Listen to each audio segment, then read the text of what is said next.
call? Click on the participants when they're at the top right. Okay. There should be a little link that says all attendees, so you can click on that. Just keep in mind, of course, that people can go as their schedules permit, Yeah. but and you'll hear those beeps, which that's just the way things go. But in any case, that is how you will be able to see that. And with no further ado, I would like to start the final of our web series today. We are going today to have Dr. Bob Philpott with us, who is with us from Mississippi College. You are the director of the Physician Assistant Program there, if I'm not mistaken, and we are delighted to have you with us as one of our faculty advisors. And you are, again, presenting for us today. Dr. Philpott is going to present on the topic of community needs and outreach. So for scholars who did their professional projects in that general thematic area, he will be presenting those today. And so I just want to, again, thank Dr. Philpott, welcome everyone today. I know we'll have people join us as we move forward, but I will go ahead and mute everyone from the back side of things. We're going to ask that you save questions and discussion ideas for the end. So if you think of something, please jot it down so that you'll remember it, because we welcome discussion about these projects at the end of our webinar. So if you have any questions or issues, please use your chat function to send me a message. I will be here the whole time, even if I'm not on video. So again, welcome to the PCLP Colloquium on Community Needs and Outreach, presented by Dr. Bob Philpott. Bob, I will turn it over to you right now. Thank you very much. Thank you for the opportunity to do this, because this is really interesting reading through a lot of these. I really enjoyed obviously a lot of work has been put into these. More is warranted for the 7-8 minutes that I have for each one, but we'll try to do the best we can on each one. Start with this first one that Corey Williams submitted, Using Stories to Improve Patient Education in a Patient-Centered Medical Home Setting. This is really refreshing to see a qualitative study once in a while, especially one that's this well done, because it's just so common for people to just want to do the quantitative studies. So this is a qualitative phenomenological approach. If you're not familiar with that, this looks at how people interpret their experiences. So it's more listening to stories and how interpret the things they experience. This is interesting. There were 6 participants that were interviewed, and questions that elicit some narratives about the patient's experience. They looked at areas, knowledge, attitude, skills, stages of behavior change, and got some good patient-centered feedback from that. And I think that we all so unique in our needs and the way we approach the patients. You just can't approach 2 patients the same way. The interviews really makes a difference when providing care. And there were different themes that were identified. Things such as cultural identity, important dietary changes, change behavior, portion control and sizes, things like that. I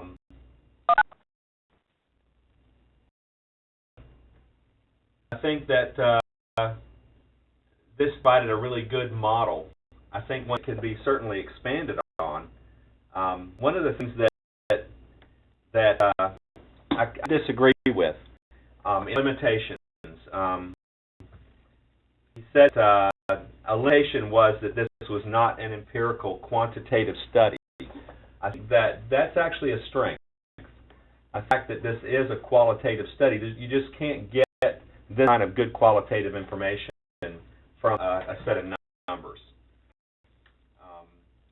There are other things, lack of random sampling, selection bias, sample size, certainly not things that you would expect to see in a qualitative study. So to say those are limitations, I think is missing the point too. I think that those are things that you're just going to have to that go along with that whole qualitative approach. All I thought that this was a very well done. Something that can help a community health center, for instance, identify the needs of their patient population and better provide for their patients. One is called Spiritual You, Wellness Anew, and this is Mallory Hubbard. I'm going to jump in here for a moment and interrupt you, Dr. Philpott. I am so sorry. This is Melinda. It doesn't look like our slides are moving. I'm not sure if that's only my computer, but oh, there we go. Okay, good. Thank you. I just wanted to check on that. I'll out again. Thanks. Thank you for reminding me to move slides. That's okay. Thank you. So we looked at the relationship between church attendance and health improvement in the African American community, and certainly in some parts of the country, a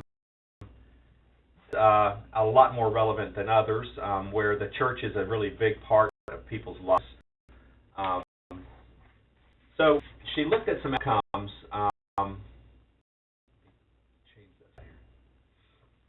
And kickoff event, and there were about 17 people there at the event, and then attended. There was some data that was collected on those attendees.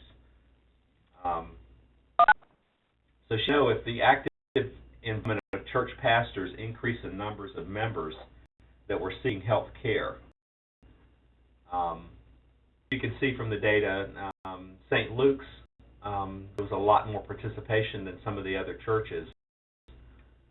I think follow this would have been good to explore what differences you could see between the different pastors of those churches. This would be a place where a qualitative approach will yield a little bit more data when you're talking about conversations between the pastor and the congregation and our stress there. So based on some of the successes and challenges, I think it'd be a great idea to do some type of follow-up study on this. I'll move to this one, which is a study of physician recruitment and retention using residency development. Teresa Jackson did this one. I think Teresa on the line here too. Interesting looking at what I really liked about this one was the categories that were identified: program affiliation, timeline, funding, recruitment, pros and cons. This is a descriptive study looking at best practices in residency development for community health centers. When I was reading through this, I had to keep thinking of some of the work that's been done with the National Health Service Corps, identifying factors that lead to retention in some of these areas and how that intersected with some of the different factors that she identified. There were ranking factors as to what is looked for, or applicants look for in a residency, and then she also ranked incentives that were offered applicants. I think the intersection of these, along with some of the data that are available through the Department of Health and Human Services, could benefit community health centers that are looking to develop these residency programs. The data that I'm talking about are things like geographic mobility, and if the person grew up in a community similar to the community that the community health center is based in. There's a number of these kind of factors that they look at whenever they, for instance, award National Health Service Corps scholarships. They just factors the idea that they can predict a little bit better who's going to stay beyond their commitment, and it certainly would apply here as well. She did have some really good appendices. If you get a chance to look through the paper, really like the appendices. They're very rich in data. If I'm in a health center, this would be something that would be really useful to me if I was trying to attract healthcare providers of all sorts.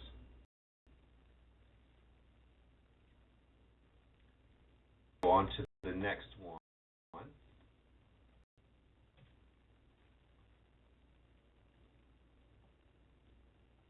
This is the last second of her slides. I'll go on to the next one here. By Jeffrey Eugene, and looked at young men who have sex with men, or MSM, and so HIV, and this is really looking at the success of a condom distribution.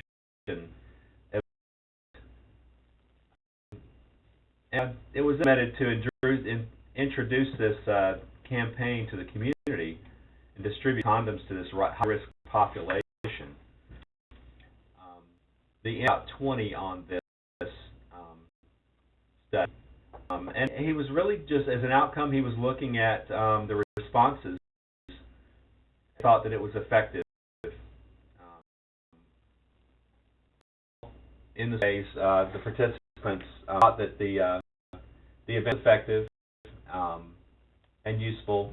He did comment that even though the distributed, there's really not a real telling whether they're actually used or not.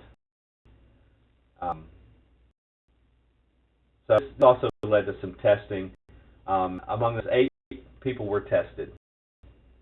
And the participants did say that getting the free condoms would increase the likelihood that they would use them, but there's, of course, no way to verify that.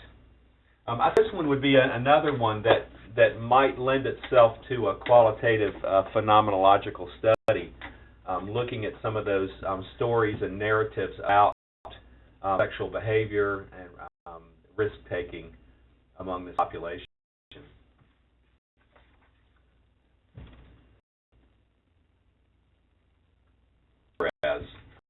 Did this one, are you in need of assistance? Some surveys and distributed these at the Hines, Jackson's, Maine, and Utica clinics. Working with another organization here, Operation Shoestring, and to develop a resource directory.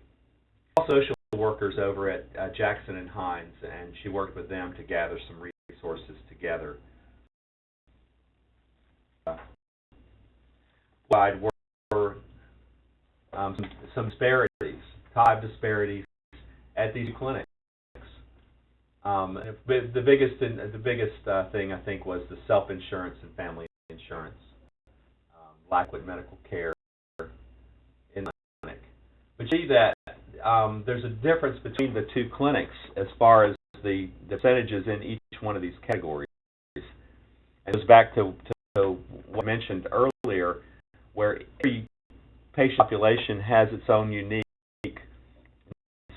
And if you don't know those needs, it's really hard to serve that population. So she did needs assessment. If you get a chance to read this one, go through this assessment and look at it.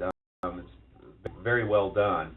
And she had some really good ideas for expansion of the project.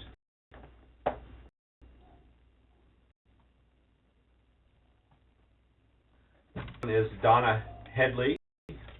Your numbers. A number of really good booklets and handouts and other materials. I was really impressed by some of those materials that she developed doing this. But looking at blood pressure, glucose, cholesterol, and BMI readings for different people in the community. Sometimes when you go to start doing these, to see how many people had never even had their blood pressure taken. Here she found 37% had never been screened for hypertension. And people that she screened, there were almost half of them were in the borderline range, and a third of them were in fact hypertensive. So with blood pressure, blood glucose, that number of never been screened was even higher. Cholesterol. and then body index. Third, I think Mississippi might have these numbers beat, but 34% of the participants are overweight, and then 30% fell into this obese category. So she developed another very impressive educational materials and distributed those to the patients, and also developed this BMI booklet.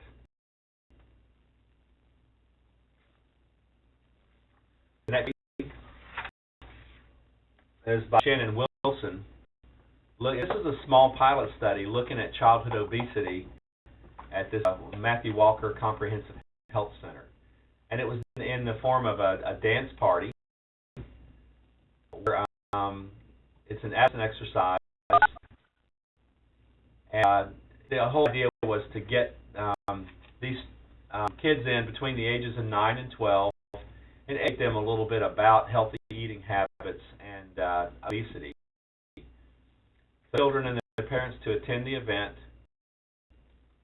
And while they were there, they were able to discuss with them importance of eating a balanced diet, engaging in regular exercise.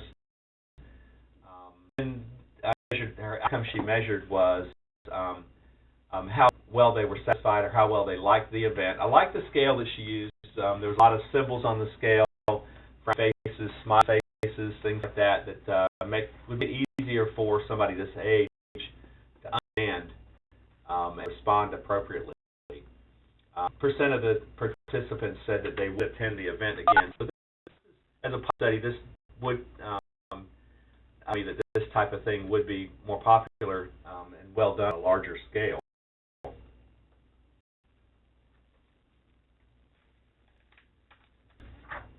The TIE did a pneumonia severity assessment using predicted mortality. And this one ought to be real interesting. It looked at three different criteria. She looked at the PI, the pneumonia severity index, so the curve 65, which infusion, urea, respiratory rate, blood pressure, and age, and develops or use criteria there for patients. But also looked at Billman criteria, which actually incorporates those, but also give it a room for clinical judgment. Criteria. And so Billman criteria that she was using, and she did a chart review, looked at about charts of people who had been hospitalized with pneumonia, and she found that about a third of those didn't meet the criteria. That, in other words, they probably didn't need to be hospitalized. So that's significant, and that can save a lot. She's explaining these different criteria and whatnot. The frame was January to May of 2012. And one of the things that she mentioned, let me see if it's on the next slide. I think she gave us a few more here. One was in the limitations. You know, the retrospective design, she didn't have all the data that she wanted. Of course, the other side of that is that the data she had was readily available. It didn't take as much time to gather. Small sample size, about 20 patients. So that certainly she's got a good model here to expand that if she ever wanted to redo this and to use a more patients. That center, and that is a limitation, and then assume some of the missing values. This is it's all its community-acquired pneumonia can be a limitation as well.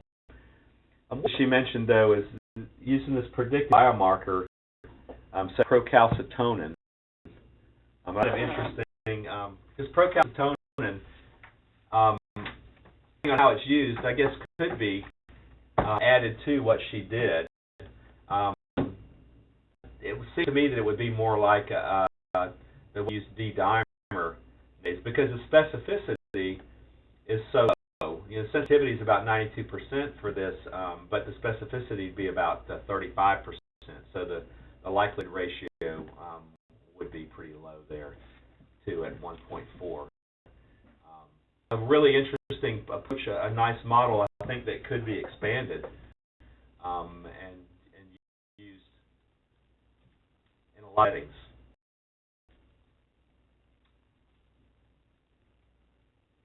She's stating that 6 out of the 20 people meet those Millman criteria, and they potentially could have been managed as an outpatient. Next, Ann and Walker, analyzing community risk factors that identify the most high-yield strategies to reduce infant mortality in South Los Angeles. And what to do was look at areas of excess mortality and risk factors that led to a high infant mortality rate. Then she wanted to recommend some data-driven strategies that this hospital can use to reduce the mortality rate. That there is a big health disparity within the infant mortality rate for South LA and the rest of the LA community. In particular, it's pronounced within the African American population. So she got the causes of high infant mortality and what can be done about it. And she had different risk factors and compared those. There's some qualitative data by looking at focus group information, pre-specialists, and in order to understand some of those risks of the data.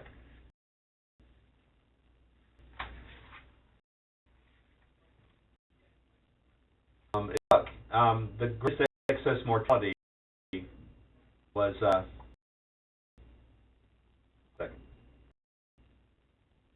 turnover and prematurity.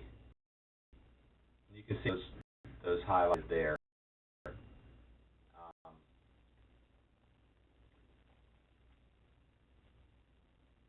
So it speaks for itself. It's nicely laid out, though. There's some specific risk factors that were identified here: cigarette smoking and higher rates of hypertension and diabetes, birth. I don't think any of these are big surprises for us.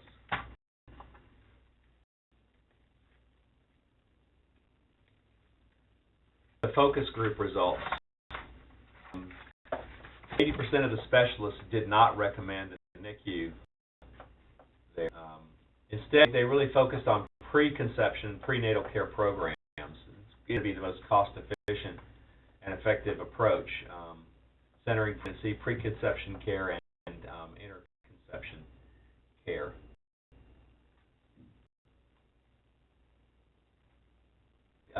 Compensatory strategies in the absence of a NICU were discussed.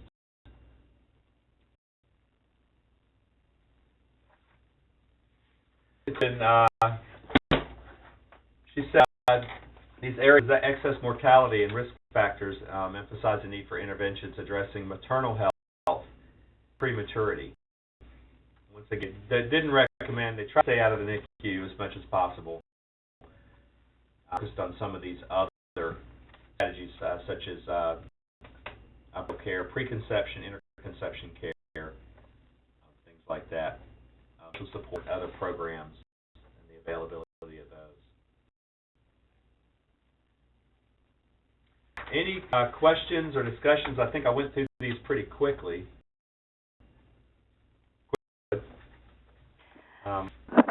This is Melissa chiming in. Actually, I'm going to go ahead and unmute everybody's phone but from the WebEx side, but it's going to take a minute, so hang tight. I'll let you know when that's done so that all can jump in with discussion, but it'll take just a minute for me to unmute everybody. So, and if not logged into the audio conference or you don't have a mic, you could send questions to me or to Dr. Philpott by chat if you would like. Just click the chat button there on the top right of your screen and then see the window below. But everybody now has been unmuted from the side of things, but you may need to also unmute your own phone or mic there where you are. So, yeah, everybody's unmuted. Dr. Philpott for going through those. They're very interesting studies. So, does any discussion or questions?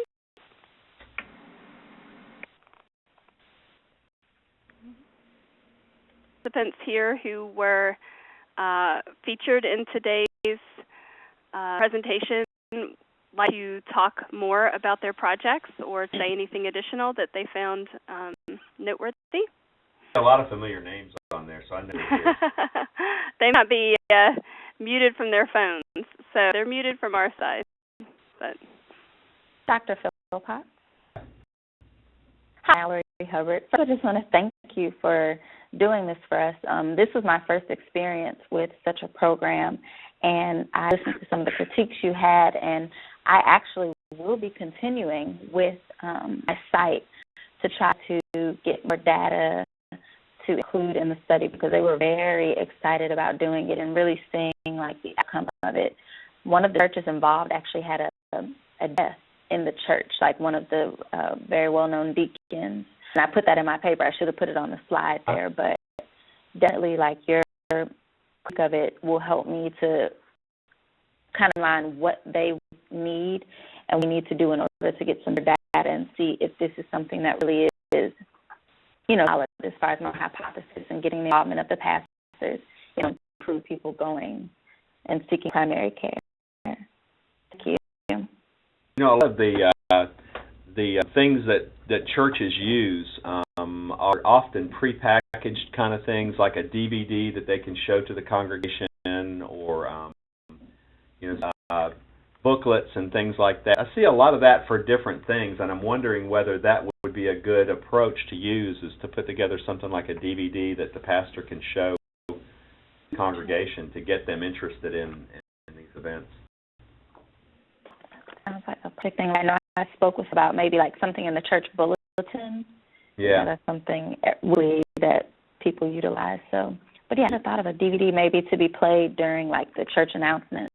Or you have to get the congregation to think to themselves, I need to do that. I need to go to that. You know, and that's right. Sometimes creating that. You just have to be a good communicator and put it on something like a DVD. That's a great plan. It's not so much dependent on the actual person that's there, but you know everybody's kind of getting the same message. But it's a great way to reach out to people. Thank you. Hi, this is Shannon Walker. I'm coming in. Can everyone hear me? Okay. Yeah, actually, I think that project was really interesting, and even this summer, the nonprofit I was working at in South Lake, I've done other work with health organizations in the community, and a lot of them would go into these Black churches. They were finding that was one of the best ways to kind of get their information out or do screenings, or since I was one of the cornerstones of the community.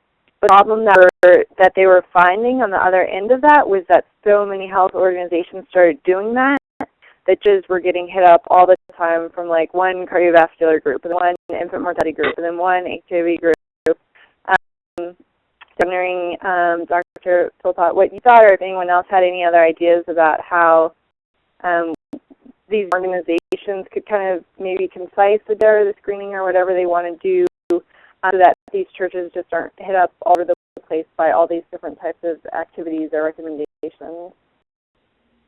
Now that makes me think that there's a role for the pastor in that church to identify the needs of that congregation.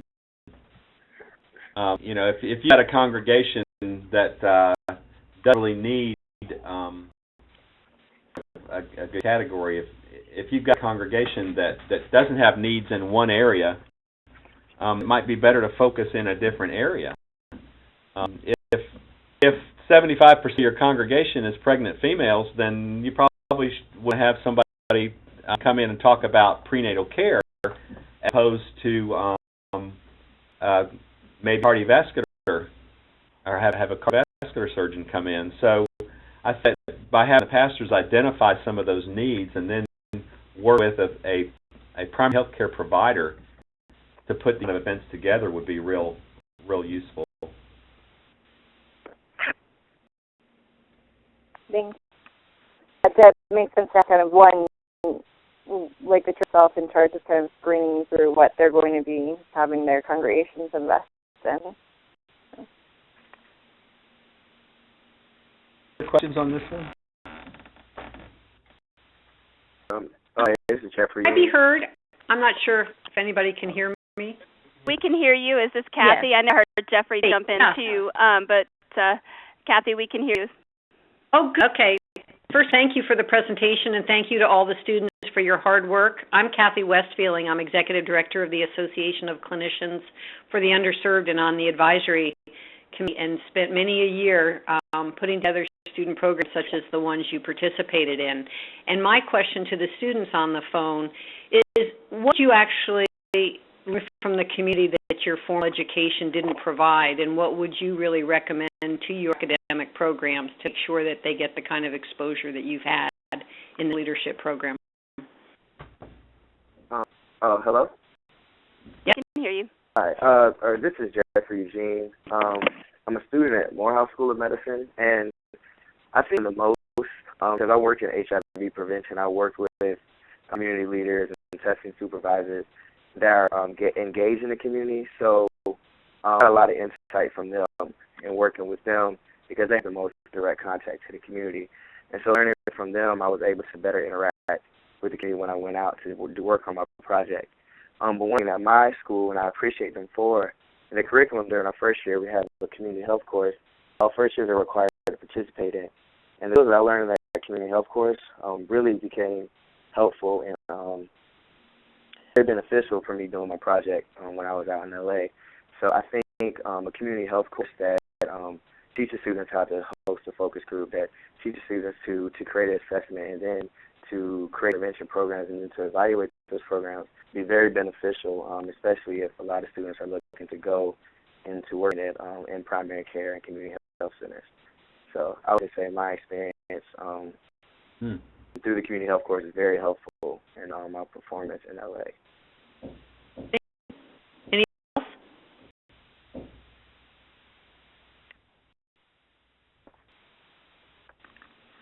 Do any besides the gentleman who just spoke from Morehouse have a community intervention or community course in your training?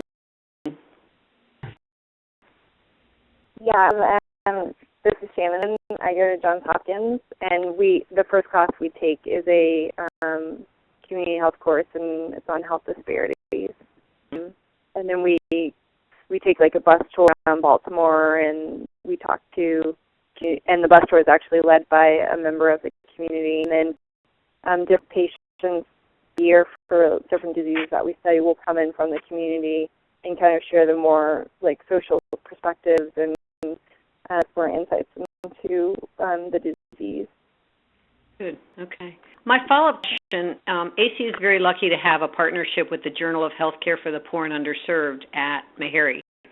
I think for some of you, you might like to look at the author guidelines. There is a brief communication section that's called From the Field, and for some of you who'd like to try taking your project reports and actually creating a short manuscript and seeing if you can see yourself on the literature, I would encourage you to look to do that. I think many of us are looking to see more student authors. I have an ACU column, and we make sure every year a student gets to be an ACU author on our column in the journal so that you guys get a chance to see what it's like to be accepted into a peer-reviewed publication. One who actually did the retention project, I encourage you to send a copy of your study to the Director of the National Health Service Corps as well. As Dr. Philpott said, those are the kind of things they need to see and hear, and it's certainly the work that I've done since 1985 is all about, for every clinician you can retain. It's one less you have to recruit. So any information or any insight, I'm sure they'd be interested in reading it. I think that was Teresa's. Excuse me. Where do you'd like me to send that to? The National Health Service Corps, and I can help you if you send me an email to kthiew@clinicians.org. I'll send you a name.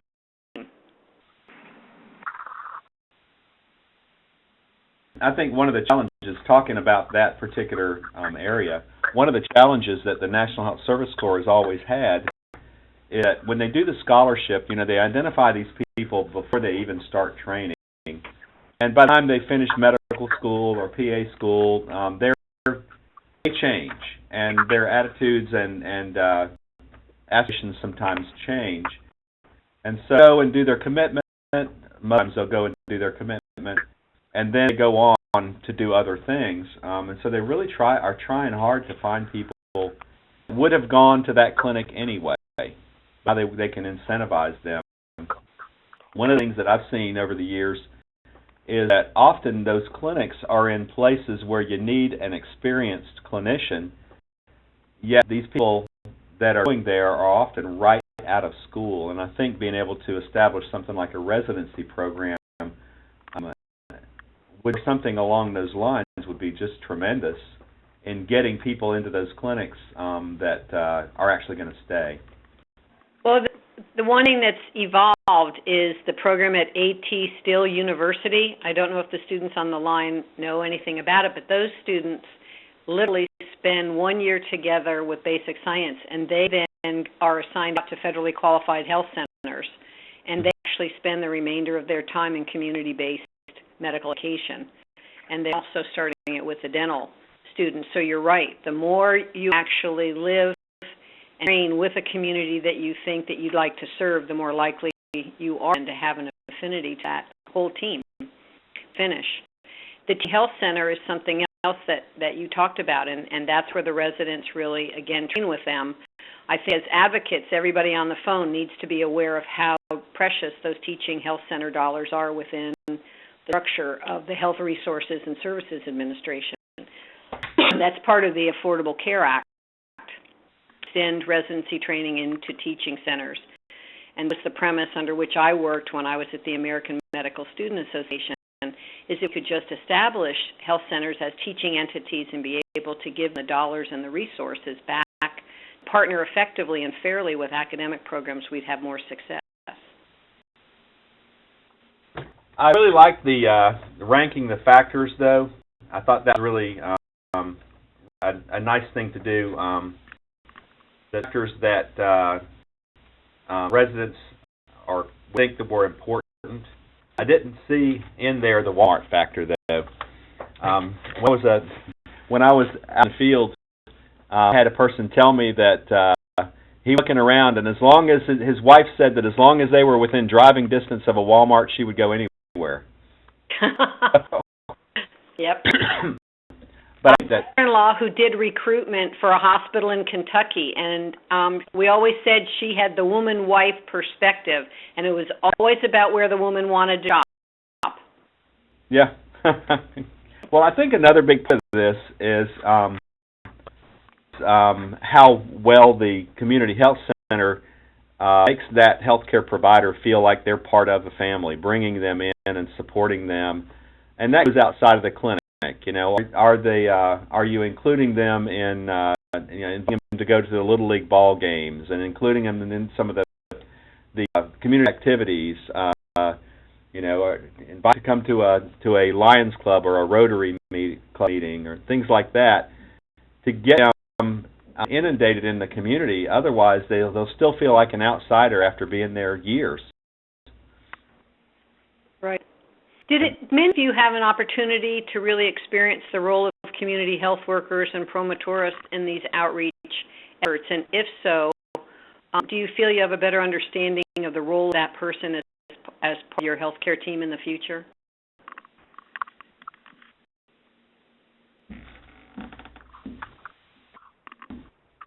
It's a growing field, and for a lot of us in primary care and outreach and education, we need to be strong advocates for the community health center and the rural clinics across the country to employ people from the community that are educated and trained and be that liaison between you and the community that you want to reach. And a lot of outreach and education projects would warrant a teammate of a community health worker or a promotora who can speak a language and help you. So if you didn't, I would encourage you to become familiar with how much that professional has become integrated into the work that we do in outreach and education and patient engagement. Mela from South Dakota. Mm-hmm. In response to the health that we put on reservations in South Dakota, that's a huge aspect, is educating people within the community to kind of help us serve as liaisons. So I've seen that firsthand where people have tried to go in and provide or expand community health in those areas, and basically were unsuccessful because they failed to get that community liaison to work with them.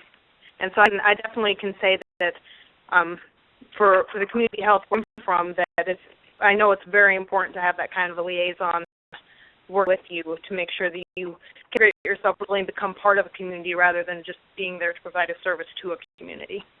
Mm-hmm. Correct. Thank you.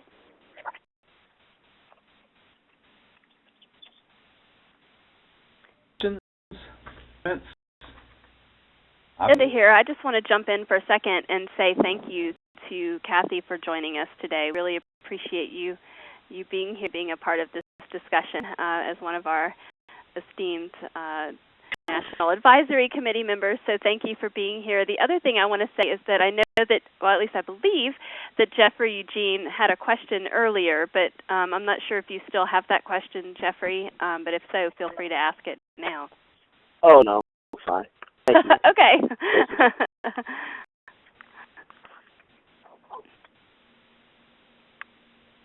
Does he have any thoughts, reflections, or questions?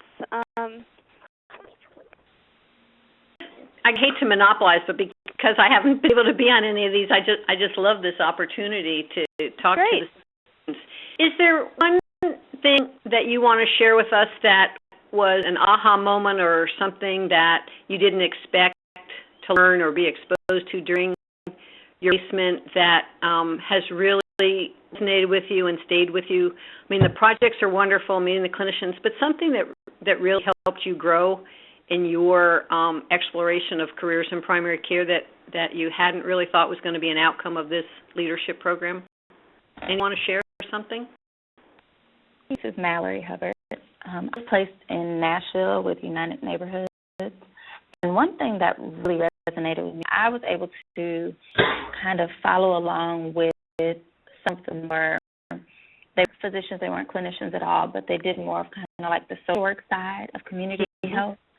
And I thoroughly enjoyed that. Like, I realized with primary care, many people need to understand you have to look at the person's home life, like the external factors that are contributing to why they have high blood pressure, or, you know, even the mental health side was very interesting to me. And I was able to, for a whole week, pretty much go with a gentleman named Lynn Stewart, who did a lot of he would still do a lot of the blood pressure screening, glucose screenings, a lot of the more health clinically related issues, but he also would do home visits, you know, to see like okay, how is this 50-year-old that's already 300 plus pounds, like how is he eating? Is there food in the refrigerator? Or, you know, what's going on with school? Like, he really integrated everything, and even the chief medical officer did the same. Even though he couldn't go on home visits, he would report back, or Mr. Stewart would report to him on what's going on, so they could really come up with a plan to help not only when the person is there in the office, but what's going on at home, and give them something to walk away with to help them when they're not being seen by a physician. So that really resonated with me. You exactly what I hoped you would answer. I did the health promotion project, and our students would write their reflections. I think what they learned the most, whether they were in medicine, dentistry, and PPA, was how little exposure they had to the role of a social worker, a health educator, a nutritionist, and the community health worker, as I've already stated. And they went back to their health profession program being really strong advocates for the members of the healthcare team. And in this era of patient-centered health home, meaningful use of electronic records, I hope you all carry forward that there's someone out there to work with you to really supplement your clinical skills.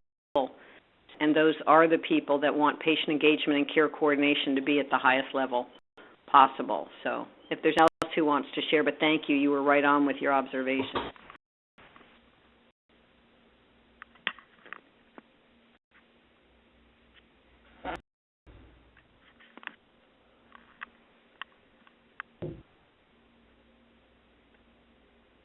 Any questions?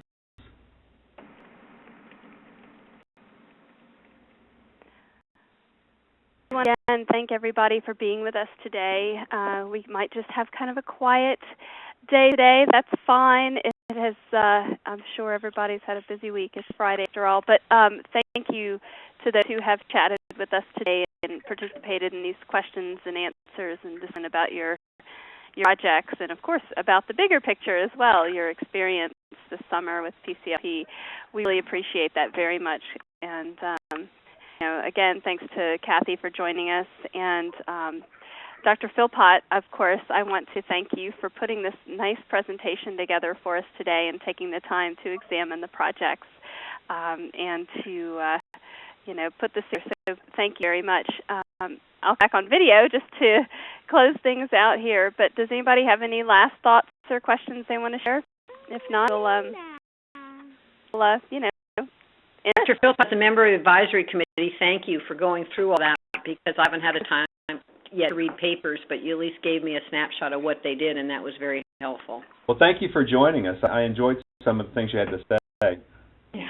Well, I'm home on Friday, so this actually was a good time. I'm sitting in my kitchen really be able to focus on all this as opposed to my office setting. Yeah.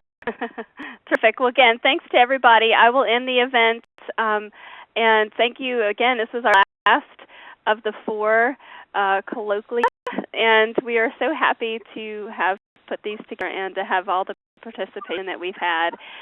Thank you to everyone who's been involved, and on behalf of those here at PCLP, we'll go ahead and close the event. Everyone have a wonderful weekend. Thank you. Thank you, students, for all you did. Thank you. Thank you.